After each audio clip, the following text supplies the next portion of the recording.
The fact of the matter is, you know nothing about it. Or in other words, you are stepping into an absolute abyss. The fear is not about death, the fear is lack of light on death. Death is another dimension of life, a dimension which is not in your experience.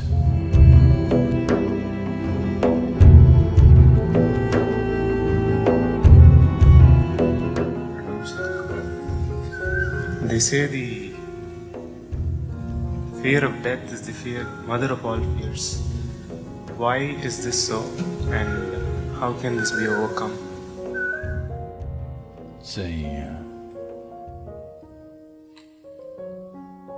in daylight, when you can see clearly, if I ask you to walk from that tree to this tree, you will walk, no fear. Late night, suppose we turn off all the lights and we're just one day off the new moon, so it'll be a dark night. If I ask you to walk from there to here, there may be fear. Why? Because you cannot see where your next step is. You don't know what you're stepping into. That's a fear. The fear is not about the night. The fear is about the lack of light. Because there is no light, which means your visual apparatus are no use, suddenly there is fear. Because you are unable to grasp where is the next step. When it comes to death, it's a nice day to live and die. When it comes to death, it doesn't matter how many things you have fooled yourself with. Doesn't matter how many books on death you have read, how many things you have heard. Suppose next moment is death, you know nothing about it. The fact of the matter is, you know nothing about it. Or in other words, you are stepping into an absolute abyss. You're stepping into a dimension that you're unable to grasp. You can't see it, you can't hear it, you can't smell it, you can't taste it, you can't touch it. That means you have no way of knowing anything about it. Because you're stepping into something that you cannot see, you cannot in any way sense, there is fear. The fear is not about death, the fear is lack of light on death. Now, is this the mother of all fears? When we say mother of all fears, I know this word is being used in many ways. People have used this in terms of mother of all battles.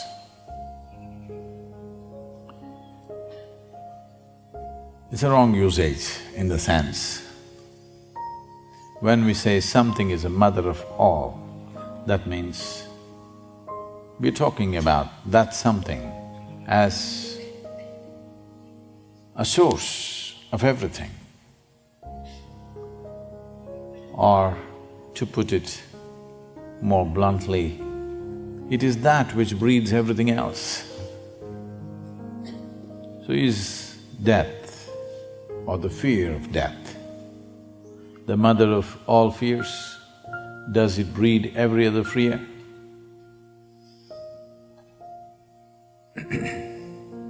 Not necessarily the death. It's the unknown. Whatever is not known to you, whatever you're not able to grasp, that brings fear. Death is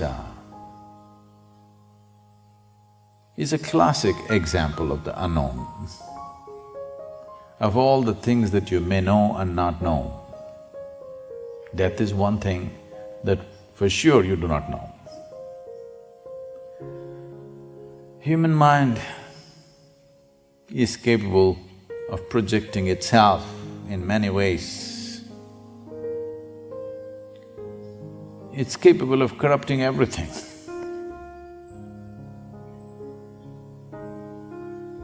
But death has remained outside the realm and reach of human mind. Whichever way you speak about it, people will only misunderstand because they're trying to understand it from the context and the dimension in which they are. Death is another dimension of life, a dimension which is not in your experience. If you try to understand, you will only draw parallels with what you already know. So, when it comes to death, you should not try to understand.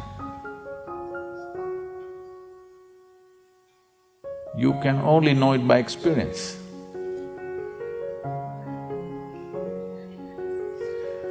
And you're not ready for it.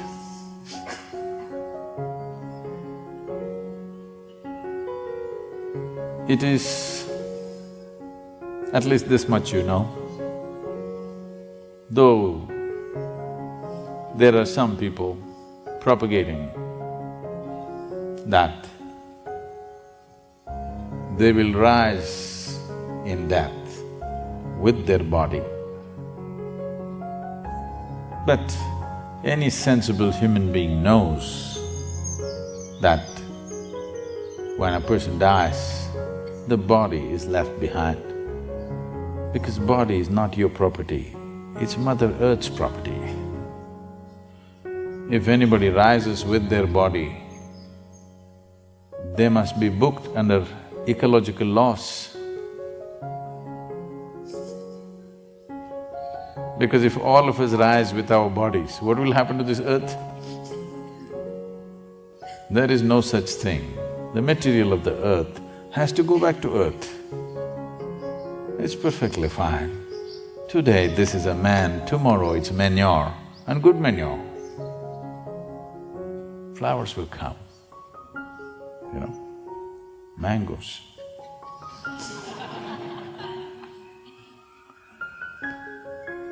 And it's perfectly fine. At least when you're dead, you could turn sweet. Isn't it nice?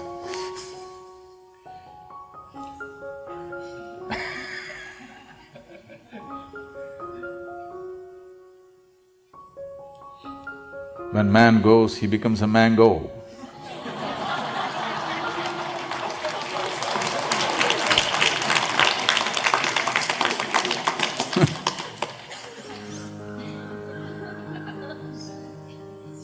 So, the fear is not even about losing the body. If only you had a clear-cut knowing or an insight as to what will happen after you die, you would come to terms with it. You would check how the accommodations are out there.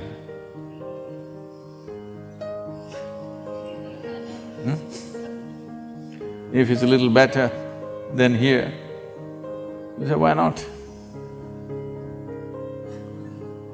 And you don't have to check whether it is Indian food or Chinese food out there, because you left the body here, you don't need food.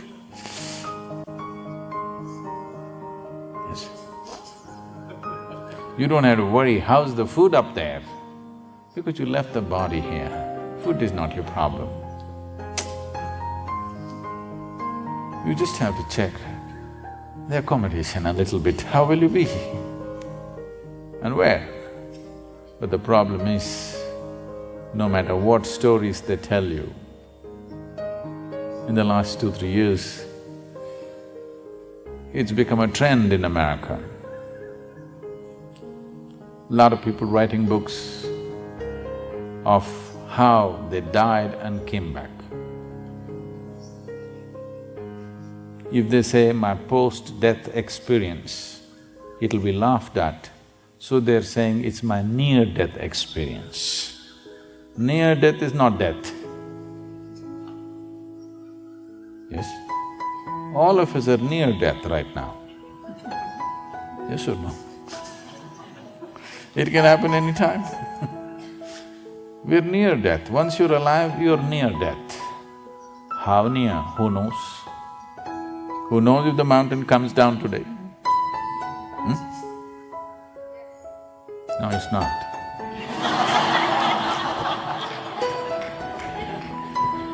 But no guarantee. There is no… It's a beautiful mountain, okay?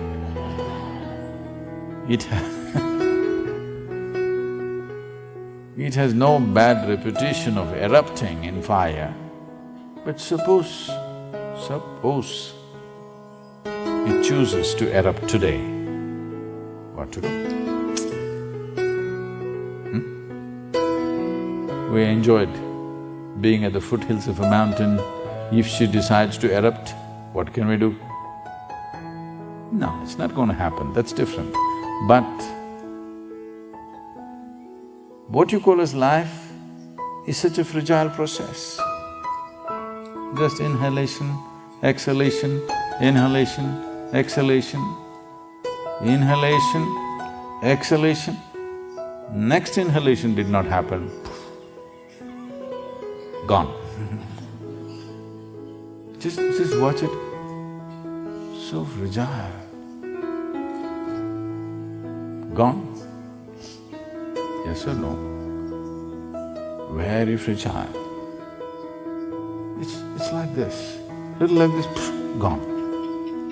At the same time, see how sturdy it is, how many things a man can do. But so fragile, it can go away. Don't think you have to be shot in the head to die. Many people drink water and poof, die. Eating noodle, they die. Yes, simply somebody goes to bed and they die right there. Yes or no? Every day.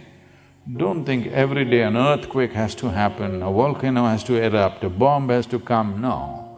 Simply sitting here, people die just like that. So we are all near death. But there are a few entrepreneurs who write books which sell millions of copies about near-death experience. So, though all kinds of things have been written about it, next moment if you're going to die, you know nothing about it. When you think you're not going to die, you can make up all kinds of stories. Suppose you're going to die at the next moment. Stories won't stand, they will fall. So when all the stories that you believed in suddenly melted away, fear arises. Because the next step, you can't see where you're putting your foot. You don't know what it is. So, death is not the mother of all fears. Not being able to sense what is next is the mother of all fears, and death kind of epitomizes that experience. But you will see in this culture, people choose to die at a certain time, they fix their times, they sit down with a very blissful smile on their face, they die. because they have realized the nature of life. If you know the nature of what this is, then there is no death. Death is a fiction, in a sense. Did you ever die, anybody here? No, I'm not asking near death, I'm saying real death. Did you ever die, anybody? No. No. Did you meet anybody who died and came back? No. Have you ever seen a dead person? Where? Where? You saw a dead person? Where? No, you've seen a dead body. Have you seen a dead person? No. You only saw a dead body, not a dead person. So you have not seen a dead person, you have not met somebody who died and came back, nor have you any personal experience. So, how did you conclude that you will die?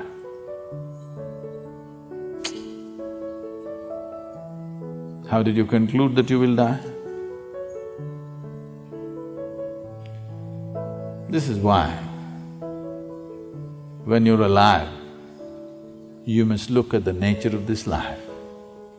If you know what is the nature of this life, if you are living here thinking that you are this accumulated body, if you are deeply identified with the body, then death looks like a dead end. If you know something in your experience, not in your thoughts, in your experience you know something beyond the body, then a dimension beyond the body is not a scary one, not a fearful one, it's a welcome one in many ways.